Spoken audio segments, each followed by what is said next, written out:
ओम नमः शिवाय। हर हर महादेव। सभी बहनों को कार्तिक मास की हार्दिक शुभकामनाएं।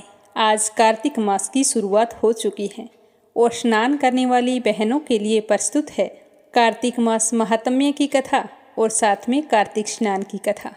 तो सभी बहनों से मेरा कहना है कि पहले मीरा भक्ति स्टोरी चैनल को सब्सक्राइब करें, वीडियो को लाइक और शेयर करें, कथा को प्रेम पूर्वक पूरा सुनें। कथा शुरू करने से पहले कमेंट बॉक्स में श्री कृष्ण भगवान की जय हो जरूर लिखें। तो पहले सुनते हैं कार्तिक स्नान की कथा। शुरुआत करते हैं गणेश जी की छोटी सी कहानी से। बोलो गणेश जी महाराज की जय हो। एक समय की बात है, एक छोटा सा लड़का अपनी दादी से हमेशा गणेश जी की कहानियाँ सुनता था। उसकी माँ गणेश जी की परम भक्त थी, तो कहानी सुनते सुनते उसे लगा कि क्यों ना मैं भी गणेश जी से मिलकर आऊं। और हमारे घर में इतनी गरीबी है, दरिद्रता है, तो गणेश जी से मिलूंगा तो सबके बारे में बताऊंगा, फिर मैं भी धनवान हो जाऊंगा। तो यह सोचकर घर छोड़कर निकल गया। चलते चलते वह घने जंगल में पहुंच गया। तो गणेश जी भगवान सोचने लगे कि इसने तो मेरे नाम से घर छोड़ा है, अगर इसे घर पर नहीं भेजा तो इस जंगल में तो शेर वगैरह रहते हैं, वो इसे खा जाएंगे और मुझे इस कलयुग में कौन मानेगा। तो यह सोचकर विनायक जी ने बूढ़े ब्राह्मण का वेश धारण किया और उस लड़के के सामने आए और बोले कि बेटा तू कहाँ जा रहा है। तो वह कहने लगा कि बाबा मैं तो गणेश जी से मिलने जा रहा हूँ। आपको पता है गणेश जी कितने चमत्कार करते हैं। तो उसकी बात सुनकर बूढ़ा ब्राह्मण कहने लगा कि बेटा मैं ही गणेश जी हूँ, तू मांग क्या मांगता है, परंतु एक ही बार में मांगना, बार बार कुछ मत मांगना। तो वह लड़का सोचने लगा कि मैं क्या मांगूं। अन्न हो, धन हो, हाथी की सवारी हो, मेरे सुंदर सी पत्नी हो, यह सोचते हुए वह चुपचाप बैठा रहा। तो गणेश जी तो अंतर्यामी थे, वो सब कुछ समझ गए। वो उस लड़के से कहने लगे कि बेटा तुमने तो एक बार में सब कुछ मांग लिया, जैसा तुमने मांगा है वैसा ही सब कुछ तुझे मिल जाएगा। अब तुम ऐसा करो, अपने घर जाओ, तुम्हारी दादी, तुम्हारे माँ बाप तुम्हारा इंतजार कर रहे हैं। तो आशीर्वाद पाकर वह लड़का खुशी खुशी घर आ गया। घर आकर उसने देखा कि उनका घर झोंपड़ी था जो महल हो गया। जैसे ही उसने अंदर प्रवेश किया तो एक कमरे के अंदर पलंग पर 16 श्रृंगार किए हुए उसकी पत्नी बैठी थी और घर में खूब सारा धन हो गया। तो वह जोर जोर से अपनी माँ और दादी से कहने लगा कि देखो माँ, देखो दादी, मैं कितना धन लेकर आया हूँ। यह सब कुछ गणेश जी भगवान ने दिया है, वो मुझे जंगल में मिले थे। तो यह सुनकर उसके माँ बाबूजी और उसकी दादी माँ बहुत ही खुश हुए। हे गणेश जी महाराज, जैसा आपने उस भोले बालक की सुनी वैसी सबकी सुनना, जैसा उस लड़के को धन दिया वैसा सबको देना। जो भी आपकी इस कथा को सुने उसके घर में सुख सौभाग्य का वास करना। बोलो गणेश जी महाराज की जय हो। अब अपने सुनते हैं कार्तिक स्नान की कथा। कृष्ण कन्हैया की जय हो। किसी गांव में एक बुढ़िया रहती थी। वह हर साल कार्तिक का महीना आने पर कार्तिक स्नान करती और कार्तिक के पूरे महीने व्रत रखा करती थी। तो उसके व्रत खोलने के समय भगवान श्री कृष्ण वहाँ पर आते और एक खिचड़ी का कटोरा रखकर चले जाते। तो बुढ़िया अपने व्रत का पारण उसी खिचड़ी से करती थी। इसी तरह कर्म चलता रहा। बुढ़िया के पड़ोस में एक औरत रहती थी। वह रोजाना यह देखती थी। उसे बुढ़िया से ईर्ष्या होने लगी कि इसके कोई भी नहीं है, फिर भी इसे खाने के लिए खिचड़ी मिल जाती है। मुझे कुछ ना कुछ तो करना पड़ेगा जिससे इसे कार्तिक का व्रत बीच में ही छूट जाए। तो एक दिन बुढ़िया स्नान करने के लिए गंगा गई थी। पीछे से श्री कृष्ण भगवान उसके लिए खिचड़ी का कटोरा रख गए। पड़ोसन ने जब खिचड़ी का कटोरा रखा हुआ देखा और इधर उधर देखा कि बुढ़िया घर पर नहीं है, तो उसने जल्दी से उस कटोरे को उठाया और घर के पिछवाड़े में फेंक आई। अब थोड़ी देर बाद में बुढ़िया कार्तिक स्नान करके घर आई तो उसने खिचड़ी का कटोरा ढूंढा तो उसे नहीं मिला। तो वह निराश होकर कहने लगी कि कहाँ गई मेरी खिचड़ी और कहाँ गया मेरा खिचड़ी का कटोरा। पर उसे खिचड़ी का कटोरा नहीं मिला। दूसरी ओर पड़ोसन ने जहाँ खिचड़ी गिराई थी वहाँ पर एक पौधा उगाया। जैसे ही वह पौधा बड़ा हुआ तो उसमें 2 फूल खिल गए। एक बार राजा वहाँ से गुजर रहा था। तो उसकी नज़र उन दोनों फूलों पर पड़ी। तो वह बुढ़िया माई के पास आया और कहने लगा कि माँ जी, मैं ये फूल ले जाऊं? तो बुढ़िया ने कहा कि हाँ बेटा, क्यों नहीं, ले जाओ। तो बुढ़िया की आज्ञा पाकर राजा उन फूलों को तोड़कर अपने घर ले गई और घर ले जाकर वह फूल रानी को दे दिए। रानी उन फूलों को सूंघने लगी तो बड़ी ही अच्छी खुशबू आ रही थी। तो भगवान की कृपा से थोड़े ही समय बाद रानी गर्भवती हो गई। 10 महीने बीतने पर रानी ने 2 बहुत ही सुंदर पुत्रों को जन्म दिया। तो 2 पुत्रों को पाकर राजा रानी की खुशी का कोई ठिकाना नहीं रहा। समय के साथ दोनों बड़े होने लगे, लेकिन वो दोनों किसी से बोलते नहीं थे। तो राजा रानी को बड़ी चिंता होती थी। ऐसा करते करते वो खूब बड़े हो गए। फिर शिकार खेलने के लिए जाने लगे। जब वो दोनों शिकार खेलने के लिए जाते तो रास्ते में वही बुढ़िया उन्हें मिलती। वो अभी तक यही कहती थी कि कहाँ गई मेरी खिचड़ी और कहाँ गया मेरा कटोरा। तो बुढ़िया की बात सुनकर वो दोनों कहते कि माँ जी, हम हैं तेरी खिचड़ी और हम ही हैं तेरा कटोरा। एक दिन हर बार की तरह वो दोनों शिकार पर जा रहे थे। पीछे पीछे राजा आ रहे थे। तो वो जाते जाते जब उस बुढ़िया से मिले तो बुढ़िया ने वही बात दोहराई और उन दोनों ने भी वही बात कह दी। तो अपने बच्चों के बोलने की आवाज़ राजा के कानों में पड़ गई। राजा को बड़ा ही आश्चर्य हुआ कि मेरे बेटे किसी के साथ नहीं बोलते हैं, तो फिर इस बुढ़िया के साथ बातें कैसे करते हैं। तो राजा ने उस बुढ़िया को राजमहल में बुलाया और पूछा कि मेरे बेटे किसी से नहीं बोलते हैं तो तुमसे बात कैसे करते हैं। तो बुढ़िया ने कहा कि महाराज, मुझे भी नहीं पता कि ये मुझसे कैसे बोल लेते हैं। मैं तो खुद परेशान हूँ। मैं तो कार्तिक का व्रत करती थी और भगवान श्री कृष्ण मुझे खिचड़ी का कटोरा भरकर दे जाते थे। एक दिन मैं गंगा स्नान करने गई थी, वापिस आई तो मुझे खिचड़ी नहीं मिली। तो मैं कहने लगी कि कहाँ गई मेरी खिचड़ी और कहाँ गया मेरा कटोरा। इस तरह ढूंढते ढूंढते मुझे सालों बीत गई। उसके बाद कभी भी भगवान श्री कृष्ण खिचड़ी का कटोरा लेकर नहीं आए। मैं एक दिन इसी तरह बोलते हुए जा रही थी तो इन दोनों राजकुमारों ने मुझसे कहा कि हम ही हैं तुम्हारी खिचड़ी और हम ही हैं तुम्हारे कटोरे। तो मुझे भी समझ नहीं आया कि ये इस तरह से क्यों बोलते हैं, पर ये रोज़ाना यही बात दोहराते हैं। तो राजा ने अपने बच्चों को बुलाकर पूछा कि तुम बताओ कि सही बात क्या है। तुम हमारे सामने नहीं बोलते हो और इस बुढ़िया को देखते ही बोलने लग जाते हो। तो वो राजकुमार कहने लगे कि जब यह बुढ़िया माई कार्तिक स्नान करती थी तो भगवान श्री कृष्ण इनके लिए खिचड़ी का भरा हुआ कटोरा रखकर जाते थे। उसी से ये व्रत का पारण करती थी। तो यह देखकर इनकी पड़ोसन इनसे बहुत ही ईर्ष्या करती थी। एक दिन बुढ़िया माई जब गंगा स्नान करने गई हुई थी तो पीछे से उस पड़ोसन ने खिचड़ी के कटोरे को उठाकर बुढ़िया के घर के पीछे फेंक दिया। तो उसी खिचड़ी से एक पौधा उगा और उसके ऊपर 2 सुंदर फूल लगे और वही फूल राजा महल में लाकर रानी को दे दिए।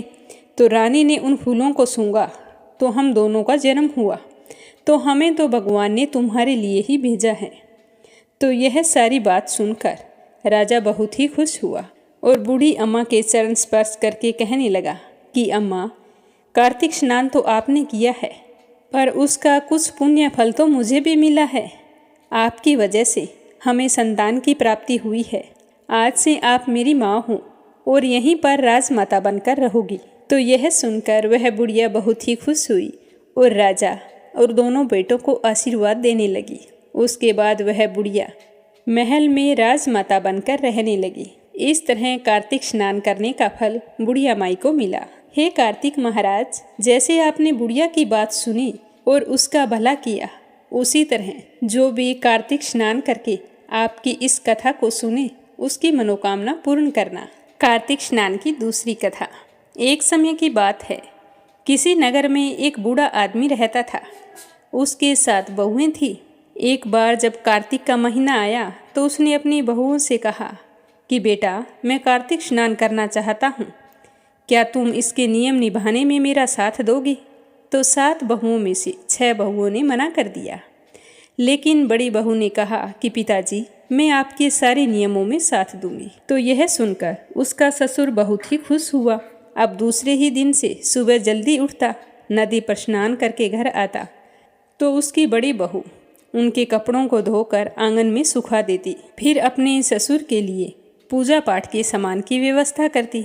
तो यह देखकर उसका ससुर बहुत ही खुश होता और कहता कि ऐसी बहू भगवान सबको दे। जब उसकी बहू अपने ससुर के कपड़ों को आंगन में सुखाया करती थी तो उससे पानी की बूंदें गिरती वो हीरे मोती में बदल जाती थी। तो इस तरह बड़ी बहू तो धनवान हो गई। अब कपड़ों से हीरे मोती गिरते देखकर बाकी 6 बहुओं से रहा नहीं गया।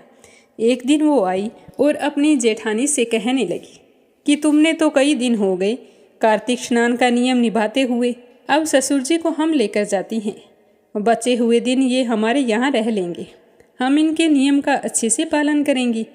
तो उसकी जेठानी ने कहा कि हाँ हाँ क्यों नहीं, अगर पिताजी की इच्छा हो तो आप ले जा सकती हैं। तो वो सारी की सारी जाकर अपने ससुर से कहने लगी कि पिताजी अब तुम हमारे साथ चलो और हमारे घर पर रहकर बचे हुए कार्तिक स्नान का पूजा पाठ आप वहीं पर कर लेना, हम आपके सारे नियमों को निभा देंगे।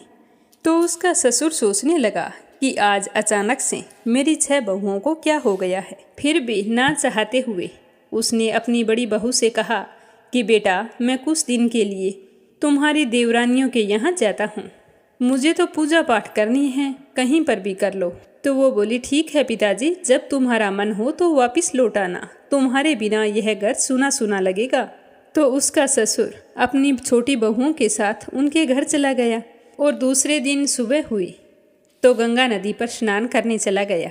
जब लौट कर आया तो अपनी बहुओं से कहा कि बेटा मेरे कपड़े धोकर सुखा दो। तो उसकी बहुओं ने नाक मुंह सिकोड़ते हुए सीधे पानी में भिगोकर कपड़े तार पर डाल दिए।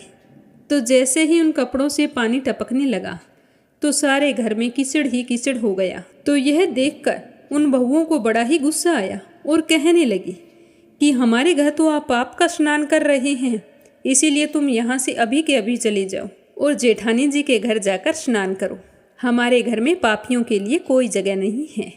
तो बहुओं की बात सुनकर वह मन ही मन सोचने लगा कि मुझे तो कल ही पता था कि जरूर कोई स्वार्थ है, अगर मेरी सेवा करनी होती तो उसी दिन बोल देती, चलो कोई बात नहीं। यह सोचकर अपनी बड़ी बहू के यहाँ आया तो बहू देखकर बहुत ही खुश हुई और अपने ससुर के कपड़े धोकर सुखा दिए। जैसे ही सुखाए तो फिर से हीरे मोती गिरने लगे। अब तो कार्तिक का महीना समाप्त होने वाला था। तो उसका ससुर चिंता में पड़ गया और सोचने लगा कि बड़ी बहू ने तो मेरे पूरे महीने नियम धर्म का पालन किया है, मुझे कुछ ब्राह्मणों को भोजन करवाना था, अब इसे कैसे कहूँ। यह बेचारी घर का काम करके खेत भी तो जाती है और मेरी भी सेवा पानी करती है। तो इस तरह चिंतित बैठे देखकर उसकी बड़ी बहू ने कहा कि पिताजी क्या बात है, आज आप इतने उदास दिखाई दे रहे हैं। तो उसके ससुर ने कहा कि बेटा क्या बताऊं, कार्तिक का महीना समाप्त होने वाला है और मैं सोच रहा था कि कुछ ब्राह्मणों को भोजन करवाऊं, पर तुम अकेली इतना सारा काम कैसे करोगी।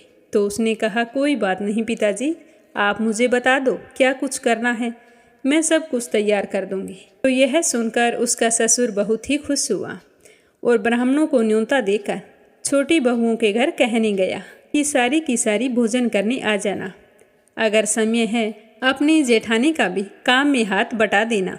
तो बहुएं कहने लगी कि काम में हाथ बटाना तो दूर है, जब तक वो घर में रहेगी हम तो खाने पर नहीं आएंगे। तो उसका ससुर एक बार फिर से चिंता में पड़ गया और सोचने लगा कि ऐसा कैसे होगा, वो अकेली सारा सामान तैयार करेगी और मैं उससे कहूँगा कि तुम घर छोड़कर चली जाओ। तो वह तो घर आकर चिंतित होकर बैठ गया। तो बड़ी बहू ने देखकर कहा कि पिताजी अब क्या बात है, अब क्या चिंता है आपको, मुझे बताओ। तो उसके ससुर ने कहा कि बेटा तुम्हारी देवरानियों ने कहा है कि जब तक तुम घर पर रहोगी तो वो भोजन नहीं करेंगी। तो वो कहने लगी कि कोई बात नहीं पिताजी, मैं खाना बनाकर रख जाऊंगी, हम पहले ब्राह्मणों को भोजन करवा देंगे, उसके बाद मैं खेत चली जाऊंगी, फिर तुम उन्हें बुला लेना। तो कार्तिक पूर्णिमा के दिन जैसा बहू ने कहा था वैसा ही किया, सारा भोजन बनाकर तैयार किया, ब्राह्मणों को भोजन करवाकर सारा भोजन ढककर खेत चली गई। तो पीछे से ससुर जी ने अपनी बहुओं को कहा कि चलो अब तुम्हारी जेठानी खेत चली गई है, तुम आओ भोजन कर लो। तो सारी बहुओं ने आकर भोजन किया और बचे हुए भोजन में कंकड़ पत्थर डाल दिए और मन ही मन खुश होती हुई चली गई कि अब देखते हैं जेठानी जी क्या खाएगी। सारा दिन की खटती, ससुर की लाडली, अब देखते हैं कि क्या खाएगी। इसी तरह प्रसन्न होते हुए वो अपने घर चली गई और उधर खेत में बैठकर बड़ी बहू कहने लगी कि राम जी की चिड़िया, राम जी का खेत, चुग लो चिड़िया भर भर पेट। मेरे ससुर ने घर में जगह दी और मैंने खेत में। चिड़िया को बाजरा डालकर वह घर आ गई। घर आई तो बूढ़ा आदमी फिर उदास बैठा था। तो उसने पूछा कि पिताजी, अब आप उदास क्यों बैठे हैं? क्या मेरी देवरानियाँ आई नहीं? सब कुछ ठीक ठाक तो निपट गया?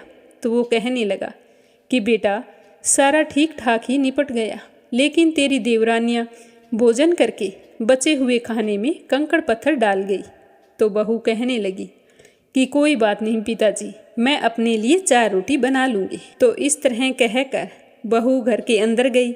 अंदर जाकर जैसे ही भोजन को देखा तो खाने में कंकड़ पत्थर की जगह हीरे मोती पड़े थे। सारे घर में खूब धन ही धन हो गया। छोटे से घर की जगह महल बन गया और सारा घर धन दौलत से भर गया, अन्न के भंडार भर गए।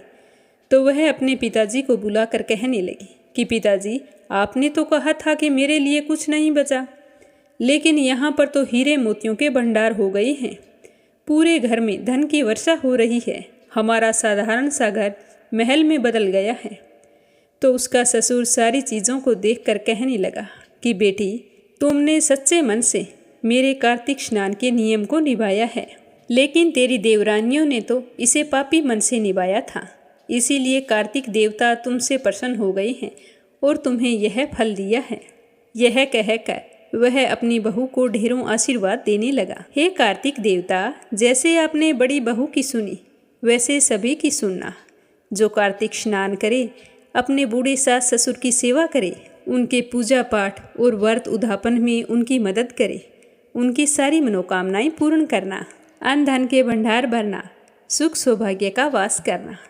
अब अपने सुनेंगे कार्तिक मास महात्म्य की कथा। तो इस कथा को भी श्रद्धा भाव से पूरे कार्तिक के महीने रोजाना नियम से सुनना। कार्तिक मास का शास्त्रों में विशेष महत्व बताया गया है। इस महीने जो व्यक्ति भगवान विष्णु, माता लक्ष्मी और तुलसी जी की उपासना करता है, उसकी सारी मनोकामनाएं पूर्ण होती है। साथ ही कार्तिक में कार्तिक कथाओं के साथ कार्तिक मास महात्म्य का पाठ भी जरूर करना चाहिए। तो आज अपने सुनते हैं श्री कार्तिक मास महात्म्य की पहली कथा। मैं सिमरूं माता शारदा, बैठे जीवा आए, कार्तिक मास की कथा लिखे कमल हर्षाई। नैमिषारण्य तीर्थ में श्री सूत जी ने 88,000 सनकादि ऋषियों से कहा कि मैं आपको कार्तिक मास की कथा विस्तार पूर्वक सुनाता हूँ, जिसको सुनने मात्र से ही मनुष्य के सभी पाप नष्ट हो जाते हैं और अंत समय में बैकुंठ धाम की प्राप्ति होती है। इसके बाद श्री सूत जी कहने लगे कि जब श्री कृष्ण से अनुमति लेकर देव ऋषि नारद चले गए, तो उसके पश्चात सत्यभामा बहुत ही खुश होकर भगवान श्री कृष्ण से कहने लगी कि हे प्रभु, मैं तो धन्य हुई, मेरा जन्म सफल हुआ। मुझ जैसी त्रिलोकीय सुंदरी के जन्मदाता भी धन्य हैं, जो मैं आपकी 16,000 स्त्रियों के बीच में परम प्यारी पत्नी बनी हूँ। मैंने आपके साथ नारद जी को वह कल्प वृक्ष आदि पुरुष विधि पूर्वक दान में दिया था, परंतु वही कल्प वृक्ष मेरे घर में लहराया करता है। यह बात मृत्यु लोक में किसी को पता नहीं है। हे त्रिलोकीनाथ, मैं आपसे कुछ पूछना चाहती हूँ। तो भगवान ने कहा कि जरूर पूछो। तो वो कहने लगी कि आप मुझे कृपया करके कार्तिक मास महात्म्य की कथा विस्तार पूर्वक सुनाइए, जिसको सुनकर मेरा हित हो और जिसके करने से मेरा कभी भी आपसे विछोह ना हो। ऐसा कभी ना हो कि आप मुझसे विमुख हो जाएं। सूत जी आगे बताने लगे कि सत्यभामा के ऐसे वचन सुनकर श्री कृष्ण भगवान ने हंसते हुए सत्यभामा का हाथ पकड़ा और अपने सेवकों को कहा कि तुम यहीं पर रुको, मैं अभी आता हूँ। यह कहकर विलास युक्त अपनी पत्नी को कल्प वृक्ष के नीचे ले गए। फिर हंसकर कहने लगे कि हे प्रिय, 16,000 रानियों में से तुम मुझे प्राणों के समान प्यारी हो। तुम्हारे लिए मैं इंद्र एवं देवताओं से विरोध किया था। हे कांते, जो बात तुमने मुझसे पूछी है उसे ध्यानपूर्वक सुनो। एक दिन की बात है, तुमने कल्प वृक्ष की इच्छा जाहिर की, तो तुम्हारी इच्छा पूर्ति के लिए मैं गरुड़ पर सवार होकर इंद्रलोक गया और वहाँ जाकर कल्प वृक्ष मांगा, तो इंद्र ने मना कर दिया। तो इंद्र के मना करने पर इंद्र और गरुड़ में घोर संग्राम हुआ और गौलोक में भी गरुड़ के साथ गौओं का युद्ध होने लगा। गरुड़ ने अपनी चोंच की चोट से गौओं के कान एवं पूंछ काट काट कर गिरा दिए, जिससे 3 वस्तुएं उत्पन्न हुई। कान से तंबाकू, पूंछ से गोभी और रक्त से मेहंदी बनी। कहते हैं कि इन तीनों का प्रयोग करने वाले को मोक्ष नहीं मिलता। तब गौओं ने भी क्रोधित होकर गरुड़ पर वार कर दिया, जिससे गरुड़ के 3 पंख टूटकर गिर गए। पहले पंख से नीलकंठ, दूसरे से मोर और तीसरे से चकवा चकवी उत्पन्न हुए। हे प्रिय, इन तीनों का दर्शन करने मात्र से ही शुभ फल प्राप्त हो जाते हैं। यह सुनकर सत्यभामा ने कहा कि हे प्रभु, कृपया करके मुझे भी मेरे पूर्व जन्म के बारे में बताइए कि मैं पूर्व जन्म में कौन थी, कौन कौन से व्रत, दान, जप और तप किए थे, मेरा स्वभाव कैसा था, मेरे जन्मदाता कौन थे और मुझे दोबारा जन्म क्यों लेना पड़ा।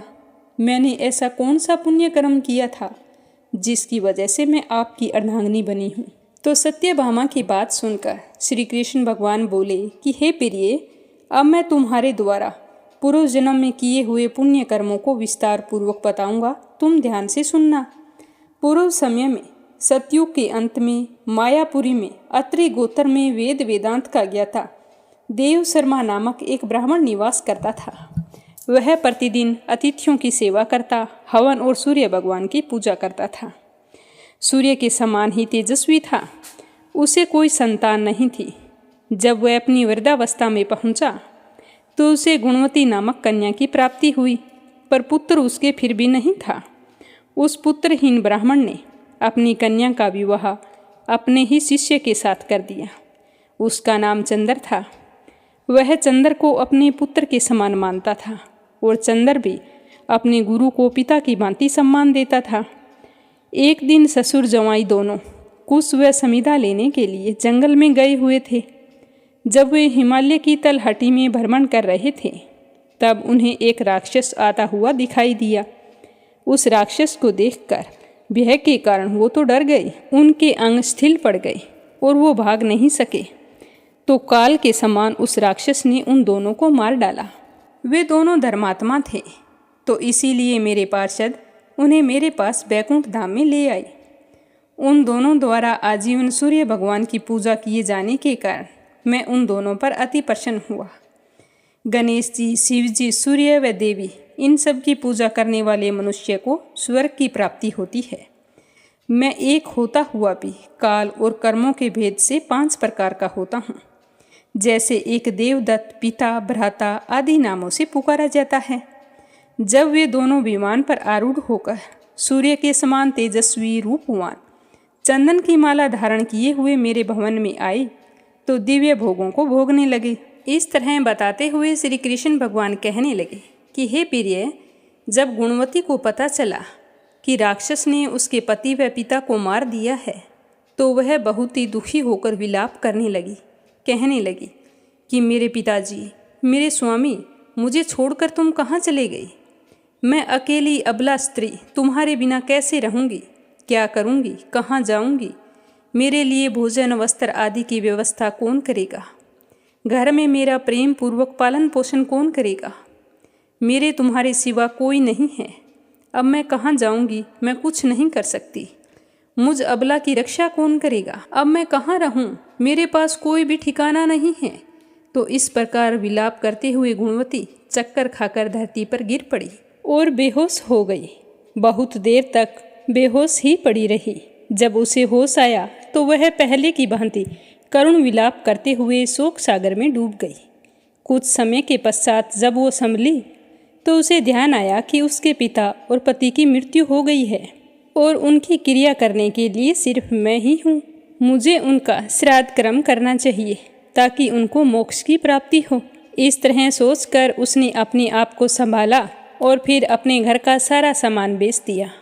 उससे जो भी धन मिला उसे अपने पिता व पति का श्राद्ध कर्म किया।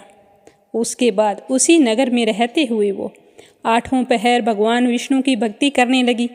उसने अपनी सारी उम्र भगवान विष्णु की भक्ति में गुजार दी। वह नियम से सारी एकादशियों का व्रत करती, कार्तिक के महीने में नियम से स्नान करती, तुलसी का पूजन करती और व्रत रखा करती थी। तो श्री कृष्ण भगवान सत्यभामा से कहने लगे कि हे प्रिय, एकादशी और कार्तिक का व्रत तो मुझे बहुत ही प्रिय है। इनको करने से मुक्ति, भुक्ति, पुत्र तथा संपत्ति प्राप्त होती है। कार्तिक मास में जब तुला राशि पर सूर्य आता है, तब ब्रह्म मुहूर्त में उठकर स्नान करने व व्रत करने वाले मनुष्य मुझे बहुत ही प्रिय हैं, क्योंकि यदि उन्होंने पाप भी किए हों तो वो स्नान व व्रत के प्रभाव से उन्हें मोक्ष प्राप्त हो जाता है। कार्तिक में स्नान, जागरण, दीपदान तथा तुलसी के पौधे की पूजा करने वाले मनुष्य साक्षात भगवान विष्णु के समान होते हैं। कार्तिक मास में मंदिर में झाड़ू लगाने वाले, कार्तिक के महीने में स्वास्तिक बनाने वाले तथा भगवान विष्णु की पूजा करने वाले मनुष्य जन्म मरण के चक्कर से छूट जाते हैं। तो इस तरह एकादशी का व्रत, कार्तिक स्नान और उपवास करती हुई वह गुणवती अपनी वृद्धावस्था में पहुंच गई। पर फिर भी उसने व्रत और पूजा पाठ करना नहीं छोड़ा। एक समय की बात है, वो बिल्कुल कमज़ोर हो गई थी। कार्तिक का महीना शुरू हो गया तो वो किसी तरह चलते चलते गंगा नदी पर स्नान के लिए चली गई। तो गंगा नदी तक तो पहुंच गई, लेकिन जैसे ही उसने गंगा में डुबकी लगाई तो उसे जोरों का बुखार आया और वो मृत्यु को प्राप्त हो गई। तो मेरे दूत उसे मेरे धाम ले आई। तत्पश्चात ब्रह्मा आदि देवताओं की प्रार्थना पर जब मैंने श्री कृष्ण का अवतार लिया तो मेरे गण भी मेरे साथ इस पृथ्वी लोक पर आए थे, जो इस समय यादव हैं। तुम्हारे पिताजी पूर्व जन्म में देव शर्मा थे, जो इस समय स्त्राजित हैं। पूर्व जन्म में जो चंद्र शर्मा थे, जो तुम्हारे पति थे, वो आज डाकू हैं। और हे देवी, तुम ही गुणवती है। कार्तिक व्रत के प्रभाव के कारण ही तू मेरी अर्धांगिनी बनी है। पूर्व जन्म में तुमने मेरे मंदिर के द्वार पर तुलसी का पौधा लगाया था। इस समय वह तेरे महलों के आंगन में कल्प वृक्ष के रूप में विद्यमान है। उस जन्म में जो तुमने दीप दान किया था, उसी के कारण तुमने इतनी सुंदर देह पाई है। तुम्हारे घर में साक्षात लक्ष्मी का वास है। तुमने पूर्व जन्म में अपने सभी व्रतों का फल पति स्वरूप विष्णु जी को अर्पित किया था। उसी व्रत के प्रभाव से इस जन्म में तुम मेरी प्रिय पत्नी बनी हो। पूर्व जन्म में तुमने नियम पूर्वक जो कार्तिक मास का व्रत किया था, उसी के कारण मेरा और तुम्हारा कभी भी वियोग नहीं होगा। इस प्रकार कार्तिक मास में व्रत आदि करने वाले मनुष्य मुझे तुम्हारे समान प्रिय हैं। दूसरे जप, तप, यज्ञ, दान आदि करने से प्राप्त फल कार्तिक मास में किए गए व्रत के फल से बहुत थोड़ा होता है, अर्थात कार्तिक मास के व्रतों का 16वां भाग भी नहीं होता। तो इस तरह सत्यभामा भगवान श्री कृष्ण के मुख से अपने पूर्व जन्म के पुण्य का प्रभाव सुनकर बहुत ही प्रसन्न हुई। ये तुलसी माता की कहानी। एक समय की बात है, एक गांव में एक बूढ़ी माई रहती थी। वह रोजाना तुलसी में जल सींचने जाया करती थी। गांव की अन्य महिलाएं भी वहां पर आती थी। जब तक वो महिलाएं तुलसी जी की पूजा अर्चना करती, जल सींचती, तो वो बूढ़ी माई चुपचाप वहीं पर बैठी रहती। उन सभी के जाने के बाद में खड़ी होकर तुलसी में जल डालकर कहती कि हे तुलसी माता, सत की दाता, मैं बिरला सिंचूं तेरा, तू करना निधार मेरा। पीताम्बर की धोती दे, मीठा मीठा ग्रास दे, बैकुंठ में वास दे, चटक की चाल दे, पटक की मोत दे, चंदन का काठ दे, रानी सराज दे, दाल भात का भोजन दे, 11 की मोत दे, अंत में कृष्ण जी का कंधा दे। तो यह सुनकर तुलसी माता तो सूखने लगी। तो एक दिन भगवान श्री कृष्ण ने पूछा कि हे तुलसी, तुम इस तरह सूख क्यों रही हो, क्या बात है? तो तुलसी माता कहने लगी कि एक बुढ़िया रोजाना आती है और मुझसे यह बात कह जाती है। मैं उसकी सारी बातों को पूरा कर दूंगी, लेकिन कृष्ण जी का कांधा कहाँ से लाऊंगी? तो भगवान कहने लगे कि जब वो मरेगी तो मैं अपने आप कंधा देने आ जाऊंगा, तुम बूढ़ी माई से कह देना। तो यह सुनकर तुलसी मैया फिर से हरी भरी हो गई। तो बुढ़िया तो रोजाना आती और वही बात कह जाती, पर अब तुलसी माता को कोई फिक्र नहीं थी। धीरे धीरे समय बीतता गया। एक दिन बुढ़िया की मौत हो गई। सारे लोग आए और जैसे ही बुढ़िया माई को संस्कार के लिए लेकर जाने लगे तो वह बुढ़िया माई इतनी भारी हो गई कि किसी से भी उठाई नहीं जा रही थी। तो सारे कहने लगे कि इतना धर्म कर्म करती थी, फिर भी पता नहीं इसे किस जन्म का पाप लगा है जो इतनी भारी हो गई। अब इसका संस्कार कैसे होगा? पता नहीं इसने अपने पिछले जन्मों में कितने बुरे कर्म किए हैं जो इस जन्म में भुगत रही है। तभी भगवान जी वहाँ पर एक 12 वर्ष के बालक का रूप धारण करके आए और कहने लगे कि आप सारे एक तरफ हो जाओ, मुझे उठाने दो, क्या पता मैं उठा लूँ। तो सारे के सारे हंसने लगे कि तू तो बच्चा है, हम सारे गांव वाले नहीं उठा पाए तो तू कैसे उठाएगा। तो वहाँ पर एक वृद्ध ब्राह्मण बैठा था, उसने कहा कोई बात नहीं, बालक है, इसे भी देख लेने दो, क्या पता उठ जाए। तो उस बालक ने बुढ़िया के पास जाकर कान में कहा कि बूढ़ी माई मन के निकाल ले, पीताम्बर की धोती ले, मीठा मीठा घास ले, बैकुंठ का बास ले, चटक की चाल ले, पटक की मोत ले, कृष्ण जी का कांधा ले। तो यह सुनते ही बुढ़िया माई तो हल्की हो गई और भगवान ने कंधा दिया और तुरंत उठाकर चल दिए। तो सारे गांव वाले हैरान हो गए। तो इस तरह बूढ़ी माई को मुक्ति मिल गई। हे तुलसी माता, जैसे आपने बुढ़िया माई को मुक्ति दी वैसे ही सबको देना। तो ये थी कार्तिक मास की कथा और महात्म्य। इसे कार्तिक के महीने में रोजाना स्नान करके विष्णु भगवान और तुलसी माता की पूजा करके नियम से सुनना चाहिए। उम्मीद करती हूँ कि आपको ये कथा ज़रूर पसंद आई होगी। तो आप सभी मीरा भक्ति स्टोरी चैनल को सब्सक्राइब जरूर करें और इस चैनल पर रोजाना प्रस्तुत होने वाली कथाओं को बड़े ही प्रेम पूर्वक सुनें और ज़्यादा से ज़्यादा दूसरी बहनों में शेयर करें। भगवान लक्ष्मीपति आपकी सारी मनोकामनाएं पूर्ण करें। आज के लिए बस इतना ही, कल मिलेंगे दूसरे अध्याय के साथ।